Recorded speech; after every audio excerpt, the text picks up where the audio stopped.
ก่อนแป๊บนึงนะคะปิดเลยเล่นโหมดนี้นะกันสวัสดีค่ะอุ้ยเดี๋ยวสีขาววันนี้จะมาสอนสร้างเรือแต่ว่าเรือนี้มันต้องเป็นแค่สีขาวเท่านั้นนะอุ๊ยแบตจะหมดแป๊บนึงเอาไว้แป๊บนี้เนี่ยเดี๋ยวจะมาสอนเรือแบบนี้เดี๋ยวจะขับให้ดูนะคะต้องใช้เก้าอี้ด้วยต้องใช้กาวด้วยนะกาว2 อันแต่ต้องปิดอันนี้ออกด้วยอันนั้นตอนนั้นเราปิดแล้วเนี่ยต้องปิดอันนี้ออกด้วยนะต้องปิดออกด้วยตั้งแต่เริ่มสร้างอ่ะยังเพิ่งสร้างต้องปิดออกก่อนเก้าอี้เนี่ยซื้อมาจากตรงนี้นะนี่ซื้อมาจากอันนี้นะ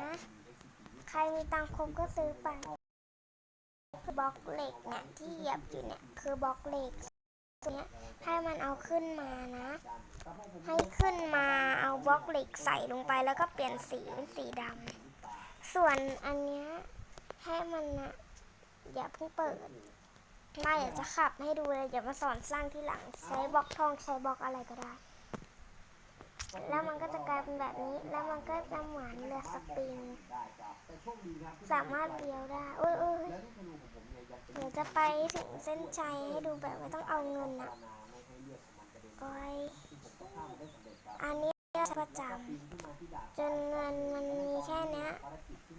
จริงๆมีเงินเป็นล้านเป็นแสนแล้วอะแต่เราใช้หมดเลยเฮ้ยเดี๋ยวเราเลยเฮ้ยดูก่อนเราเลยเฮ้ยตาเนี่ยขอตายก่อนนะตาเนี่ยขอตายก่อนเดี๋ยวเราตาต่อไปตานี้จะสอนสร้างอันนี้เราเลยอุ้ยมันขับเร็วเกินไปเลยนะคะนี่เดี๋ยวจะมาสอนสร้างเลยตอนนี้จะมาสอนสร้างดับแรกนะคะต้องเอากาวเนี่ยเอากาวเดี๋ยวหากาวก่อนนะกาวอยู่ไหนถ้าใครสร้างแล้วถ้าใครรู้แล้วก็ไม่เป็นไรดีนะเอาอันนี้ออกเลยใครไม่มีบล็อกทองก็ใช้บล็อกอื่นได้แต่เราขอใช้บล็อกทองนะกันสร้างไปเลย3 บล็อก4 บล็อกมันเล็กเกินไปนะงั้นเอา5 บล็อกเลยนะกัน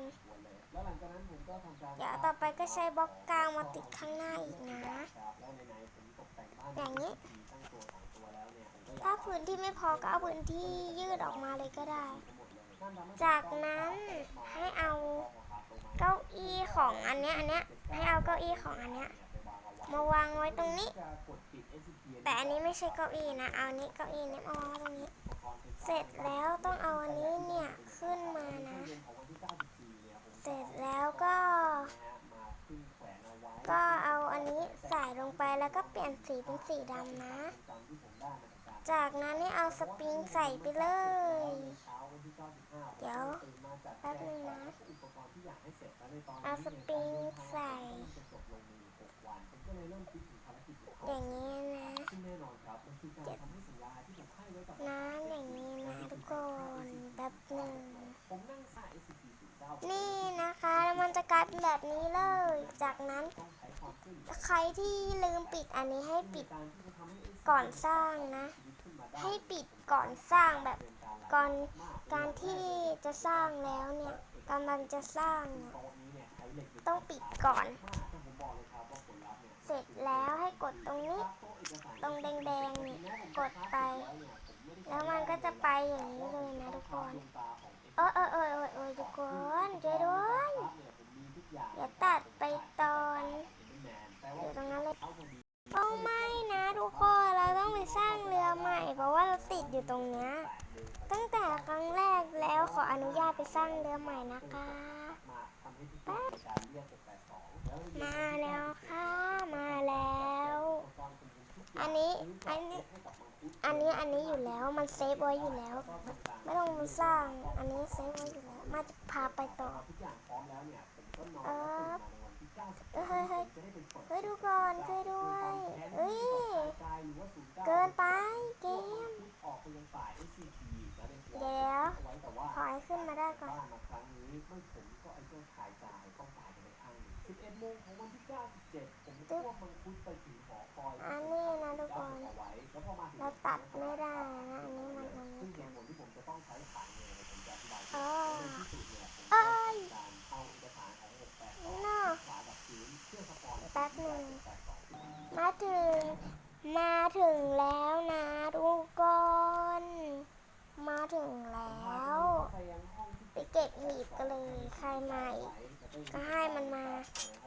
ย้ายไปสีขาวกันเอ้ยย้ายไปไม่ได้อีกอ่ะโอ้เกินไปโอ้ยโอ้ยโดนหนีบนะคะคลิปมีแค่นี้นะคะจบในเพียงแค่นี้เลยฝากกดติดตามฝากกดใจฝากกดไลค์ด้วยนะคะบ๊ายบาย